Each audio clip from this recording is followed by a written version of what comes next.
صلی اللہ محمد وآل محمد. ما شاء الله لا حول ولا قوة إلا بالله العلي العظيم. حسبنا الله ونعم الوكيل، نعم المولى ونعم النصير. رب اشرح لي صدري ويسر لي أمري واحلل عقدة من لساني يفقهوا قولي. أعوذ بالله من الشيطان اللعين الرجيم. بسم الله الرحمن الرحيم. الحمد لله رب العالمين بارئ الخلائق أجمعين. الحمد لله الذي لا يبلغه مدحته القائلون ولا يحصي نعماءه الآدون ولا يؤدي حقه المجتهدون. الذي لا يدركه بعد الهمم ولا يناله غوص الفتن. الذي ليس لصفته حد محدود ولا نعت موجود ولا عجل ممدود ولا وقت معدود. فطر الخلائق بقدرته ونشر الرياح برحمته ووطد بالصخور ميدان أرضه. أول الدين معرفته. ثم الصلاة والسلام على سيدنا ونبينا وطبيب قلوبنا وشفيع ذنوبنا مولانا ومولى الكونين جد الحسن والحسين أبي القاسم محمد. اللهم صل على محمد وآل محمد. وعلى آله الطيبين الطاهرين المعصومين الغر الميامين المنتجبين المكرمين الذين هم موضع سره ولجأ أمره وعيبة علمه وموعل حكمه وكهوف كتبه وجبال دينه. الذين قال الله تبارك وتعالى في شأنهم إنما يريد الله ليذهب عنكم الرجس أهل البيت ويطهركم تطهيرا. اللهم صل على محمد وآل محمد. ورحمة الله على محبيهم ومواليهم وشيعتهم أجمعين ولعنة الدائمة على أعدائهم ملعونين.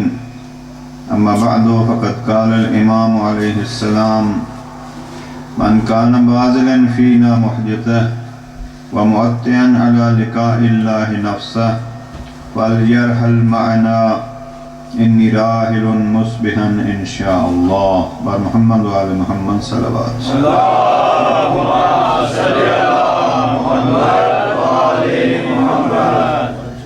احسان ہے اس کریم کا کہ جس نے ہمیں زندگی بخشی اور زندگی میں کامیاب زندگی کے رہنما بھی ہمیں عطا فرمائے. ماہ محرم جو ہجری سال کی ابتدائی ایام ہیں، ان ابتدائی ایام میں ہم اس کریم کے اس تشکر کے ذریعے سے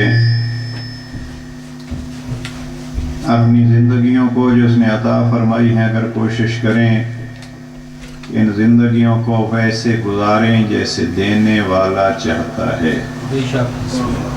اور یقیناً سید الشہداء کی اس مدرسے سے ہم اس چیز کو حاصل کر سکتے ہیں.